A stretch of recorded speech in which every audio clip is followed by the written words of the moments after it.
Hey everybody, Brian Garcia, meteorologist, National Weather Service, San Francisco Bay Area, Monterey Bay regions.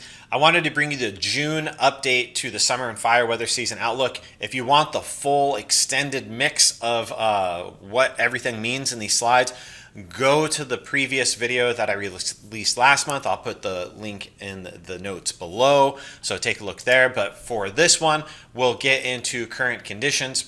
We'll go through a brief summer update, heat risk reminder, fire season update, as well as we'll talk a little bit about red flags and particularly dangerous situations as well. So we'll start with the drought outlook actually. So this was released on May 31st, and you can see yellows and browns creeping into our service area of the Central Coast and Bay Area, and that yellow means drought development likely. That means things are drying out fast. Now let's take a look at the fire season current conditions. So we're going to look at this by zone. So yes, we have NCO2 here. It goes up into Eureka's service area, but it covers a lot of our North Bay as well. And then we'll look all the way down into San Benito and Monterey counties. So if we look at the energy release components here, and effectively what an ERC is how efficiently are the fuels able to carry fire. And when we see these blue lines, we want those blue lines to remain down towards the bottom of the graph. The higher they get, the worse they are. And look at this up in North Bay and going up into Mendocino. You can see that blue line's really launching up towards that red line, which is record for that given time of year. And that given time of year is right along the horizontal axis down here. And then the little green squiggle out there is the forecast. So we are drying out effectively up in North Bay. That is not a good sign. Well above that gray line, which is the average for this time of year. If we draw that out to the right until we intersect the gray line, we're looking at mid-July type dry conditions if this green line pans out. Looking at the Bay Marine, so low elevation areas around the Bay Area, we are dipping below the gray line, which is a great thing as the marine layer really takes effect and we get that high humidity across the Bay Area. Diablo Range and the Santa Cruz Mountains, you can see that we spiked recently and then we're kind of tailing off just a little bit, kind of trying to get back towards that gray line, but not really quite, but we are drying out up in the Diablo and Santa Cruz Mountains.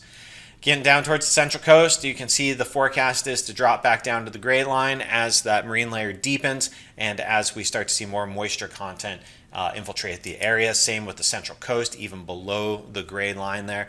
That is a good thing. So high humidities will keep things a little bit more moist. This doesn't mean we won't get grass fires because as you all have seen driving around the Bay Area and Central Coast, the grasses are all brown and they are ready to burn and have burned in some areas and quite effectively.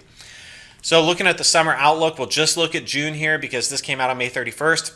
On the left there, we have a higher probability of being above normal for temperature for the month of June across our service area. That means the heat's going to help to dry things out faster. Think about putting like your clay pot that you made at the studio into the kiln. That's essentially what we're doing. We're drying everything out. And then over here on the right, we are equal chances for precipitation. Well, equal chances really doesn't mean much because June, we don't get a lot of rain anyway. So we shouldn't be seeing much. Down here in the desert southwest, very high probability of being above normal for precipitation due to the monsoonal moisture starting up probably mid to late June. So we'll have to watch that, see how that plays out, and see what crosses over into California. As a reminder for heat, we issue extreme heat watches and extreme heat warnings. In between those, we'll have heat advisories, but we've gone to extreme instead of excessive. So if you see an extreme heat warning, make sure that you take precautions for yourself and your family to stay healthy. And we issue those heat advisories and extreme heat warnings based on heat risk. And once we get into the orange and red, that's when we're heat advisory. When we go from red into magenta, that's when we're getting into the extreme heat warning. United States Forest Service Geographical Area Coordination Center in Redding, they issue the NORTHOP Seasonal Outlook. I just throw this up here. You can pause the video and read these 5 bullets. They issued this June 1st, but in short, that bottom one in bold, significant fire potential is projected to be normal for near coastal areas while trending above normal for inland areas through August, then above normal area-wide in September. This is what it looks like. This is not great news as we get into September and as we get into October too. We have a above normal risk of seeing significant fire potential. These aren't your run-of-the-mill grass fires. These are your big kind of campaign type fires. So something to be looking for and to get prepared for now as we go into the summer months. South Ops, based out of Riverside, cover San Benito, Monterey, those types of areas. You can see here the bullets, and feel free to pause it again and read the bullets for your own. But we'll look at the picture here. This is June through September, so they're just going for the full 4-month outlook. And down in the Central Coast area, we are above normal risk for significant fire potential. So that is not a good sign having that for this early in the season.